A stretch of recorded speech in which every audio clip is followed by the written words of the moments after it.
Who is it? It's no problem, sir. Come in. Have a seat. The higher-ups have a new assignment for you. Another game from the backlog? Grand Theft Auto? Like, the first one? That's right. Gotta finish the PlayStation Classic Mini before they give us too much trouble.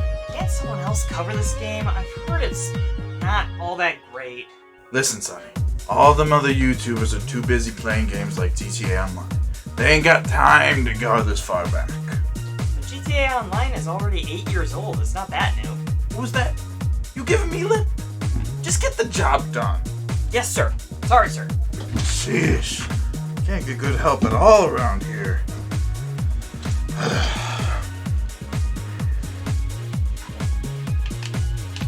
Oh, come on! He's obviously cheating! What the heck?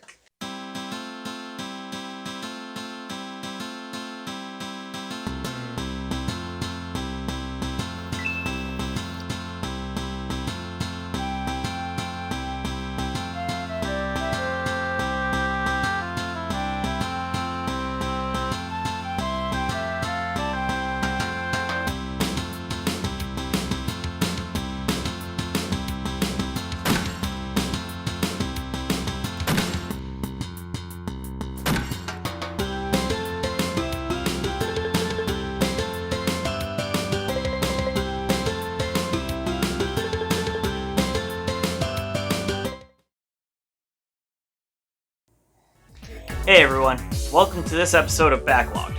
First of all, thank you so much for being here, and do me a big favor, make sure you hit those buttons down below, like, subscribe, feel free to leave a comment, something you'd like to see me play on the show, and make sure you ring that bell so you know when I have new videos up, because it takes me a while still. So while I will review newer games from time to time, one of the first tips you'll read about working through a backlog is to pick a category of some sort and work through it bit by bit in chunks. And I have a lot of older games to work my way through. In my case, I decided to start with one of the smaller libraries of games that I have in my backlog, and that's on the PlayStation Classic Mini system. Now you may notice, I actually started last month with the N64 Switch Online library, and there is good reason for that, but stay put.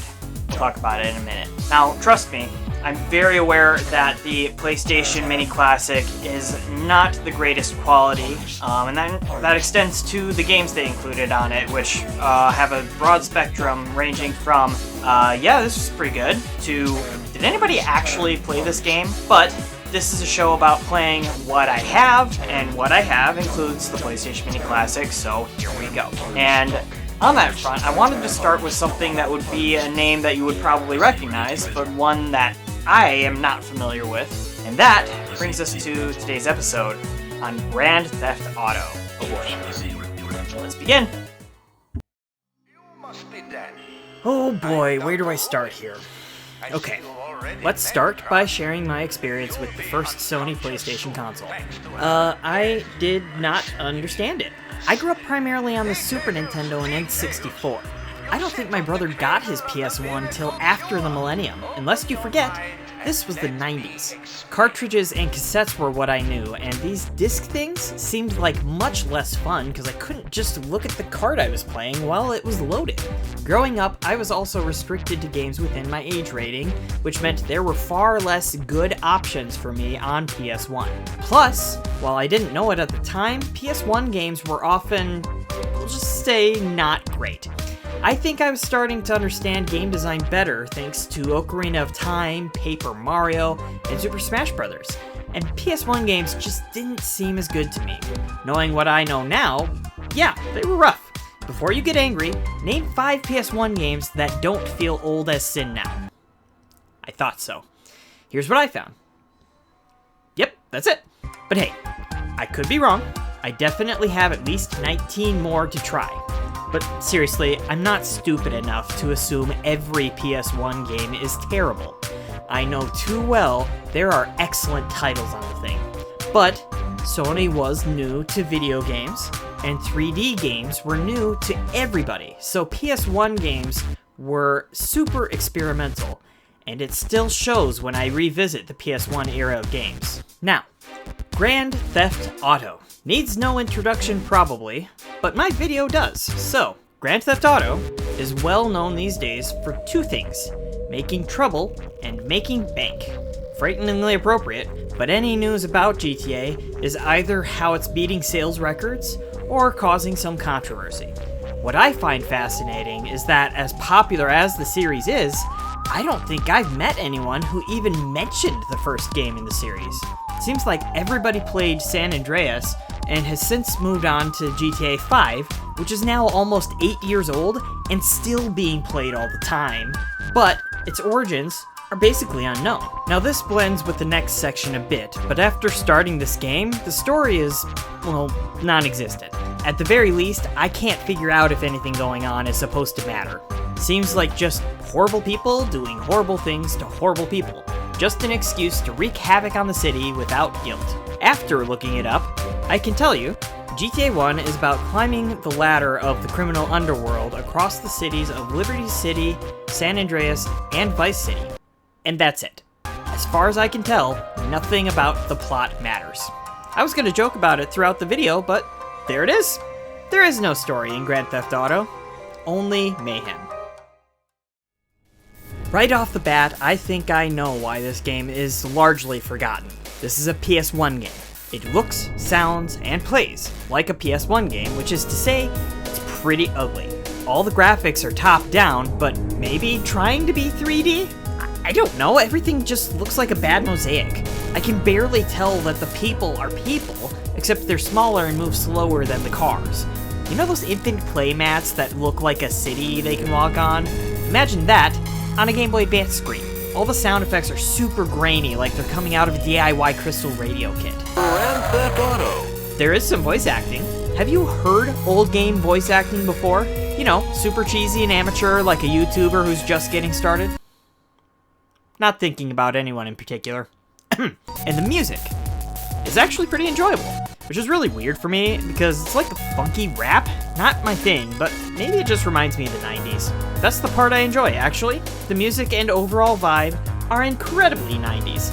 Even the title logo is 90s. Radical, dude! The controls, however, are just bad. I believe 100% that gamers are spoiled rotten these days, and in this case, I'm not excluded. You're kidding, right, GTA? X is forward, triangle is back, you turn tank style even on foot? And please, I beg you, give me an analog stick. Seriously, I had a hard time focusing on anything I was doing because I was mentally reconfiguring how to use a controller for a while. So yeah, rough start, but I'm gonna get through this. I can't back down now, I got a reputation to uphold. Oh my land, what have I done? Okay, look. Thinking back on what the PS1 was, and what it could do, this game is very impressive. DMA Design, now infamously known as Rockstar Games, managed to put together a true sandbox on pretty limited hardware. Obviously, it's nothing like GTA 5, but it does mostly feel like you're in a real living city. Free to do as you please. You're pretty much limited to jacking cars and shooting people, but yeah, the city is in your hands. Unfortunately, said nuance is undercut by my being spoiled by modern game design. It is impossible to play this game well without a map. I haven't checked yet, but I'm guessing the game came packaged with city maps because there is not nearly enough landmarks to memorize where anything is. That becomes a problem when a mission suddenly bumps you up to Wanted Level 4 immediately, and you will die if you don't get a respray. Thankfully, maps are easy to find online these days because I would never ever be able to finish this on my own. I learned quickly that this game is very arcadey. We're talking high score lists, lives, restarts on game over, etc. You actually need to hit a certain score to get to the next level. This is very much a double-edged sword. Good in the fact that simply playing through to the end doesn't take all that long. The bad part is that you need to have a pretty good handle on how to play and control the game, and it does not help it make it easy at all. Yeah, you usually get arrows pointing you to where to go, but it's showing as the bird flies. You often have to go a long way around to find a bridge over the river to get there. I did gradually learn how to play properly, looking for pickups and keeping a map open for respray shops. And to be fair, that did ease up on my frustration. But the controls! Oh, the controls! Whether it's the other cars getting in the way or the control settings themselves, everything is hard to do. You get cars that go too slow, cars that go too fast, slippery cars, stiff cars, obstacles that just slow you down, obstacles that stop you in your tracks, tank controls on foot, and aiming with weapons that are literally missing at point-blank range! Ah! Sorry. It's just so frustrating that I can play a level, struggling all the way to a game over, only to play it again, do everything almost exactly the same, and end up with over 16 times the target score with less than 0 ideas how I pulled that off. So, as I got closer to the end, I did eventually grow accustomed to the controls and felt more in control of my gameplay. That only brought up more frustration on my part, because I had no choice but to develop a relationship with this game, and it was not a good one! The technology in the PS1 could only make its city feel alive by randomizing everything. It did the trick, but the random elements, such as cars and enemy behavior, meant it was never up to me whether or not I won. Oh no, if I was gonna win in the later levels, all I could do was pray, cross my fingers, wait for the sun, moon, and stars to line up at 11:11 p.m., and hope I'd gone long enough without crossing paths with a black cat. Now look, I'm exaggerating for comedic effect, but not a single victory felt earned. It just felt like I rolled a pair of dice and finally got doubles. I truly believe I would not be able to finish this game without the PlayStation Classic, because I was able to use save states to reload instantly, trying the same missions over and over until the game let me win. By the way, even that didn't always work, because this game is old and open world. And open world games tend to have bugs, and older open world games had even more bugs. So, you could do everything exactly right for a mission only to be thwarted by the guy you're following forgetting how to use stairs, so he wanders in circles over a walkway indefinitely until you get fed up waiting and shoot him dead, failing the mission. Not that I'm thinking of anything specific. All this boils down to Grand Theft Auto just not being terribly fun. So that leads me to the end. Leading up to the game's close, I actually made a discovery. First of all, certain random boxes don't drop weapons or items, but rather give you what the game calls a kill frenzy, where you have unlimited ammo for a limited time and a score goal to reach for a bonus. I largely ignored these because, like everything else, they're random, and I didn't see any reason for it other than a fun diversion. But I found a rocket launcher frenzy right near the end that I cleared easily, and got an extra life. It was actually fun and satisfying. And after I got my extra life, I wandered down a walkway and found an island. The bad graphics had me thinking I found like a prison or something, but no. No, this was an army base with a tank. So I was already very close to my score goal to finish the game, but I gotta try using the tank. Not only did I win another frenzy with it, I just kept driving until I blew up, because I could. Not only was it easily the most fun to drive a tank over a bus to blow it up, but it nearly doubled my score. I didn't even care about the last mission I had to do after that, but I somehow even survived that and won that. Finally, at the very end, the game let me have it all. And then, I won. Wait, that's it? No credits? No review? Nah, enough said. I finished the game. You gotta give us something here. We just reached the end of the video. We gotta have closure. You know, make our time worth it. Oh sure, like Grand Theft Auto gave me closure, the last level ended the same way as all the rest. Some guy gave me some line about how I did great work, but now I'm in big trouble or something. I don't know. Didn't even give me credits. I had to push a button on the main menu for that. I got nothing in the end. Not even a congratulations. Wow. Really? I didn't think it'd be that bad. Me either, boss. Me either. But this This isn't the game. You gotta give a rating. You gotta give the review. Come on. Alright, fine. The game is okay enough for a few hours of fun, but there's no point in going for the finish line. The game clearly doesn't care. The lack of any real ending completely undercut the effort I put into finishing the game. As long as you don't care about reaching the end of either, you might have a good time for a while, but don't feel bad for ducking out once you've had your fill. If you've got Grand Theft Auto in your backlog, you can play it till it isn't fun anymore, and then sell it to somebody who really wants it. Fair enough. Good work, kid. Yeah, sure. Where's my cut?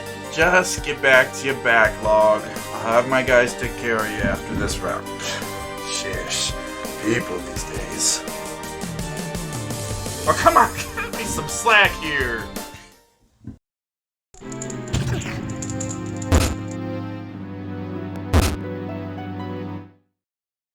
Hey everyone, thanks again so much for watching. If you haven't already, make sure you hit that subscribe button when it pops up so you're ready for the next episode. A big thank you to both Flame Beardman once again for showing up in the video and Sheila for the thumbnail art. It's beautiful.